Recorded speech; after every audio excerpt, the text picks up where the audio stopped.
الله الرحمن الرحيم وإذا الوحوش حشرت Bismillahirrahmanirrahim. Assalamualaikum warahmatullahi wabarakatuh. Alhamdulillahi rabbil alamin. Wassalatu wassalam ala sayyidina Muhammadin wa ala alihi wa sahbihi ajma'in. Amma ba'd. Saudara, tanda kiamat yang kelima yang diberitakan Al-Quran dalam surah At-Takwir pada ayat kelima adalah bahwa binatang-binatang liar akan dikumpulkan. Allah Subhanahu wa taala berfirman, Bismillahirrahmanirrahim. Wa idzal wuhushu husyirat. Shadaqallahul azim. Kata al-wuhush diterjemahkan dengan binatang-binatang liar. Sementara kata husyirat diterjemahkan dengan dikumpulkan. Mari kita perhatikan dua kata ini. Kata yang pertama yaitu al-wuhush. Kata ini bentuk jamak dari kata al-wahshi atau dari kata al-wahsh. Kata dasarnya terdiri dari huruf-huruf asli yaitu waw, ha, dan shin.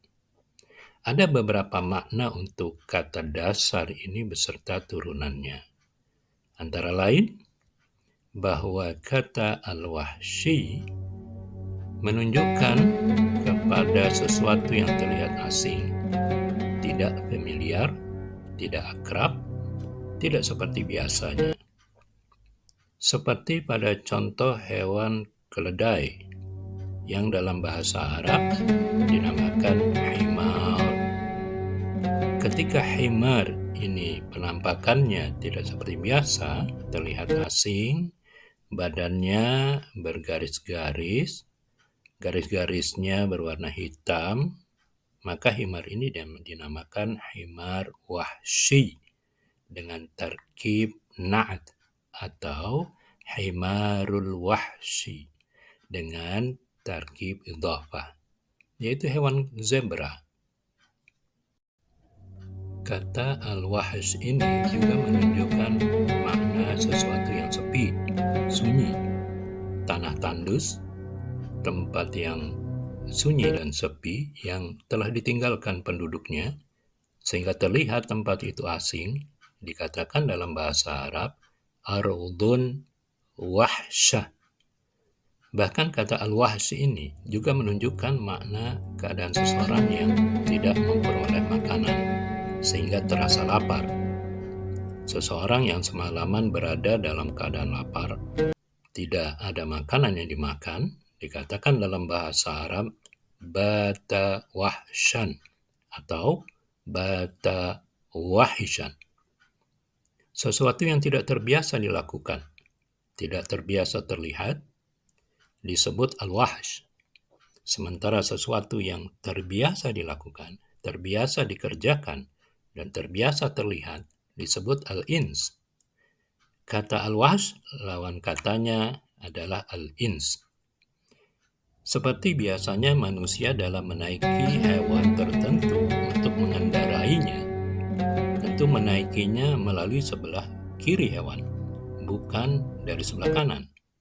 Dan juga biasanya manusia dalam memeras susu hewan, memerasnya dari sebelah kiri hewan, bukan dari sebelah kanan.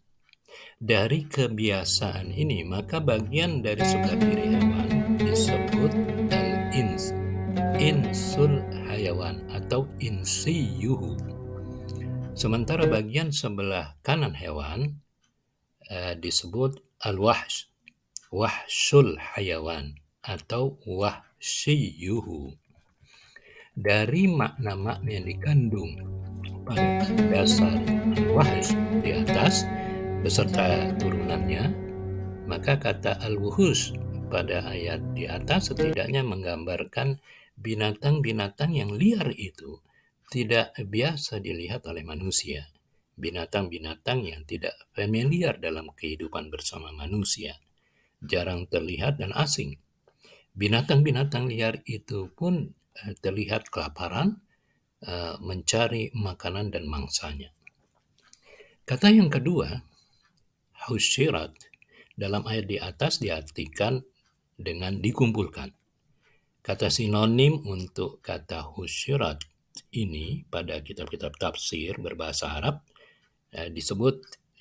diartikan dengan jumi'at, dari kata dasar jama'a yajma'u yang berarti berkumpul.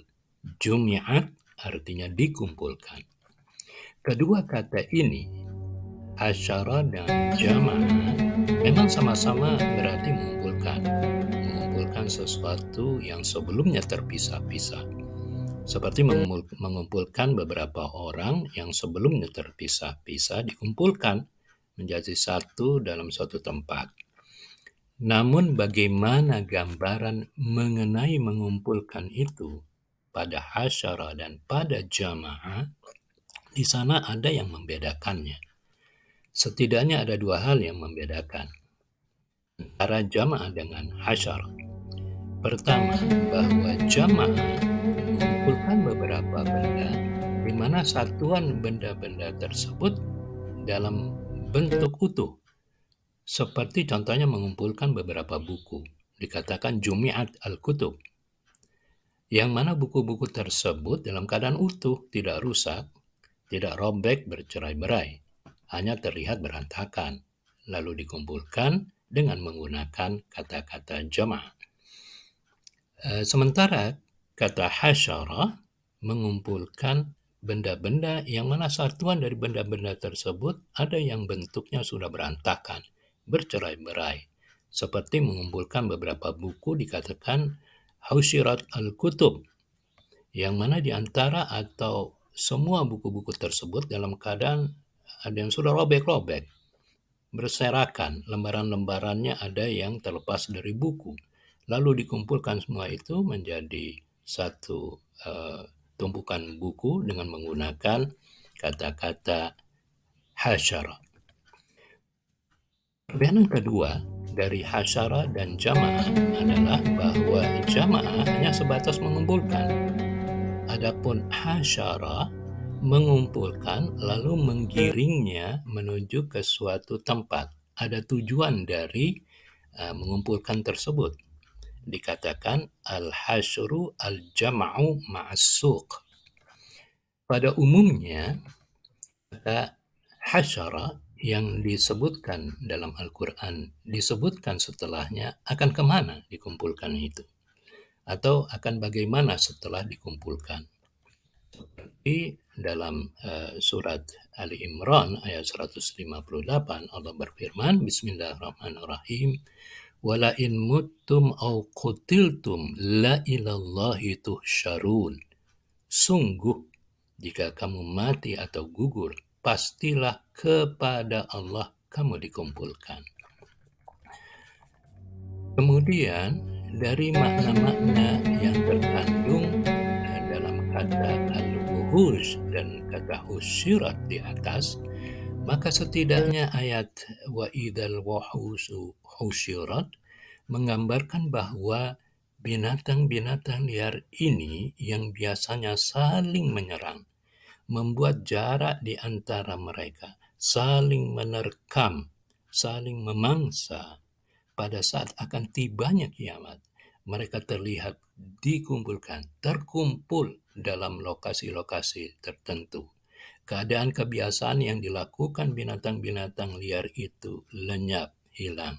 Mereka tidak lagi terlihat saling memangsa, saling membuat jarak di antara mereka, saling ketakutan di antara sama mereka. Namun pada saat itu, mereka semua terlihat ketakutan terhadap sesuatu yang amat mengerikan yang akan datang kepada mereka. Seakan-akan mereka mengetahui akan kematian mereka yang ada di depan mata mereka, dan seakan-akan mereka mengetahui akan digiring ke arah suatu kehancuran yang mengerikan. Kalaulah gambaran binatang-binatang liar seperti di atas saat akan tibanya kiamat, bagaimanakah dengan gambaran keadaan manusia pada saat itu? Wallahu a'lam bishawab. Kita jumpa lagi pada tanda kiamat berikutnya yang disebutkan Al-Quran dalam surah At-Takwir ayat ke-6. Wa idzal biharu sujirat, dan apabila lautan dipanaskan. Shadaqallahul azim. Wa sallallahu ala sayyidina Muhammadin wa ala alihi wa sahbihi ajma'in. Thumma assalamu alaikum warahmatullahi wabarakatuh.